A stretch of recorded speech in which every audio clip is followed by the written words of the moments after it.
4월은 4월이 오면 5월이 온다는 말처럼 빠르게 지나가는 달입니다. 그래서 이번 영상에는 5월의 운세를 알려드리도록 하겠습니다.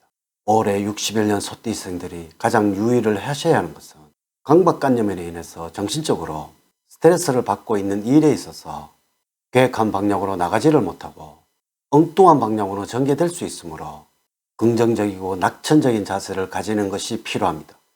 주변 사람들을 지나치게 의식하게 되어 행동이 부자연스러울 수 있으므로 아울러 친한 사람들에게는 자신의 생각을 강요를 하거나 다소 강압적인 태도를 드러낼 수 있으므로 융통성 있는 자세를 가지고 상대방의 입장을 충분히 이해를 하시고 소통한 자세가 문제를 일으키지 않을 것입니다. 이번 영상은 61년 소띠들의 2024년도 5월의 운세를 알려드리도록 하겠습니다. 시작이 반이라는 말이 있듯이 벌써 5월이 다가오고 있네요. 5월에는 이것은 꼭 하세요. 그러면 큰 돈을 만져서 하시는 모든 일에서 행운이 넘쳐나게 될 것입니다. 우선 영상을 시청하시기 전에 좋아요, 구독, 알림을 부탁드립니다. 제가 이 영상을 제작하는데 큰 힘이 되는 것은 물론이고 다음번 운세들도 여러분들이 편안하게 받아보실 수가 있을 것입니다. 여러분 반갑습니다. 도도입니다. 소운과 조운, 그리고 재물운, 건강운, 대인운, 직업운 순서로 알려드리도록 하겠습니다. 오늘 가르쳐 드린 대로 여러분들이 따라 하신다면 5월은 제가 책임을 지겠습니다. 지금부터 시작해 보겠습니다. 5월의 초운을 보면 은고양이 조화를 이루는 좋은 때입니다. 성과를 오래도록 간직하기 위해서라면 마음의 동요를 일으키지 말고 계획적으로 처신을 해야 합니다. 새로운 인간관계를 원하게 되지만 현 상태를 유지를 하는 것이 100번 좋음을 기억을 해야 합니다. 만약에 대인관계에 문제가 생기면 있는 그대로 솔직하게 이야기를 하는 것이 좋습니다. 공연히 돌려서 말을 하다가는 믿지 못할 사람이라는 오명을 뒤집어 쓸 수 있는 운수임을 기억하시기 바랍니다. 5월의 운의 흐름을 보면 다음과 같습니다. 1일부터 10일 사이에는 다른 사람의 말을 경청을 하실 때 행운이 따릅니다. 별다른 이유 없이 심리적으로 불안전해지는 시기이기도 합니다. 이럴 때는 여러분들의 마음을 편안하게 해주는 사람을 만나서 즐거운 시간을 보내는 것이 좋습니다.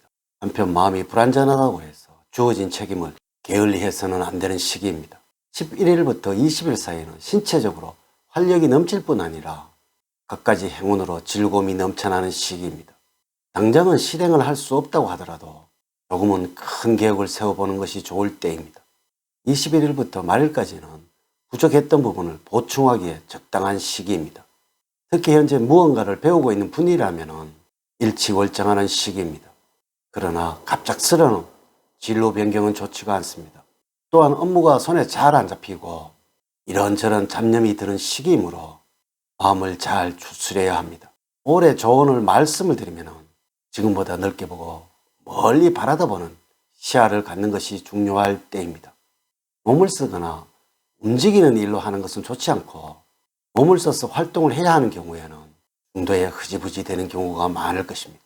원리 원칙적인 방식을 써서 정직하게 하는 것보다는 창의력이 살아 움직이는 때이니 기교나 테크닉을 이용하여 일이나 인간관계에 대처를 하는 것이 좋고 열심히 두뇌를 활용해 나가시기 바랍니다. 올해 여러분들의 행운을 주는 방향은 서쪽 방향입니다. 독자적이고 창의적인 생각이 용솟음 칠 수 있도록 도와주는 방위입니다. 색깔은 흰색입니다. 흰색 계통의 액세서리로 포인트를 주는 것이 좋으며 봄 내음이 가득한 녹색 음식이 몸에 받는 시기입니다. 숫자로는 2와 7이고 3과 8은 좋지가 않습니다. 주변 사람들의 생년월일을 확인을 해 보십시오. 여러분들과 잘 맞는 인물로는 쥐띠생입니다. 이 시기에 쥐띠생 중에서 도움이 안 되는 사람은 한 사람도 없습니다. 행운의 장소로는 인적이 드문 조용한 곳입니다. 첫 번째, 재물적으로는 무리한 욕심을 내는 것을 조심하시기 바랍니다. 수입은 크게 늘지도 않고 줄어들지도 않겠지만 사소한 부지로 인해서 금전적인 손실로 연결이 될 수 있는 일들이 발생될 수 있으므로 주의가 필요합니다. 이는 한마디로 금전적으로는 유쾌한 시기는 아니라는 것입니다. 하지만 고정적으로 들어오는 돈은 꾸준히 들어오고 있고 갑작스런 사건, 사고로 인하여 큰 돈이 나갈 일들이 생기게 되는 것은 아니므로 생활하는 데 큰 어려움이나 불편함은 따르지 않을 것입니다. 자신의 위치에 맞게 경제생활을 하는 것이 중요하다고 할 수가 있겠습니다. 사업을 하는 경우에는 돈 잃고 사람까지 잃을 수 있으므로 냉정한 판단과 함께 확장은 피하시기 바랍니다. 사업이 번창하여서 수입이 많이 늘어나지는 않겠지만 이런 상태가 갑작스럽게 어려워지지는 않을 것입니다. 중장기적으로 어떤 식으로 사업 구상을 해야 더 나은 매출과 사업 확장을 도모할 수 있는지 고민이 필요한 운으로서 서두르거나 즉흥적인 판단은 피해야 할 것입니다. 두 번째, 건강적으로는 체력이 좋아지고 심신이 맑아져서 비교적 좋은 건강 상태를 유지하겠습니다. 건강에 대한 염려는 안 해도 될 만큼 잔병 치레도 없어질 것이고 웬만큼 과중한 업무에도 끄떡없는 강철 체력을 자랑하겠습니다. 그러나 건강만 믿고 스트레스와 피로에 자신의 몸을 그대로 방치를 한다면 곧 신체 리듬이 망가질 수가 있습니다. 반면에 과도한 운동 역시 근육 계통을 다칠 수도 있으니 자신에게 맞는 적당한 운동을 해야 할 것입니다. 한편으로 몸 상태가 심한 기복이 있을 시기입니다. 어느 날은 좋다가 어느 날은 안 좋을 수가 있다는 것입니다. 몸이 여러분들에게 보내는 위험 경고라고 이해하시기 바랍니다. 지속적인 관리만 따른다면 조만간 양호한 몸 상태를 만들 수가 있을 것입니다. 하지만 더 주의를 할 점은 신경성 질환입니다.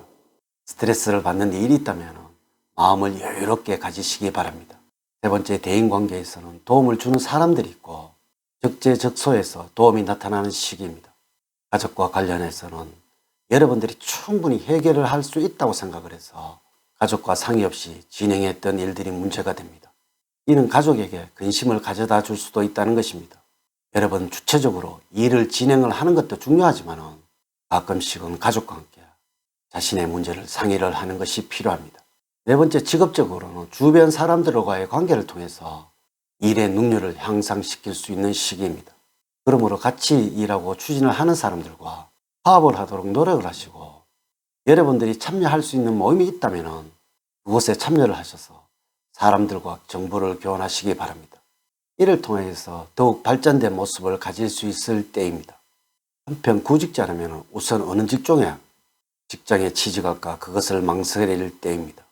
때문에 주변에 도움을 줄 수 있는 사람에게 의논을 해본 후에 결정을 하는 것이 좋습니다.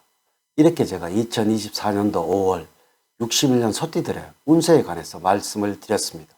사주팔자를 전반적으로 자세하게 분석하지 않고 전체를 설명을 드릴게요. 모든 61년생들에게 동일하게 적용이 되지 않는다는 것을 말씀을 드리면서 여러분들의 이해를 구합니다. 이제 이야기를 마치도록 하겠습니다. 저는 늘 여러분들 가정에 사랑과 행복이 넘치는 삶을 만들어 드리도록 노력을 하겠습니다. 오늘 긴 시간 시청해 주셔서 감사드립니다. 다음 시간에 더 좋은 영상으로 인사를 드리도록 하겠습니다. 감사합니다.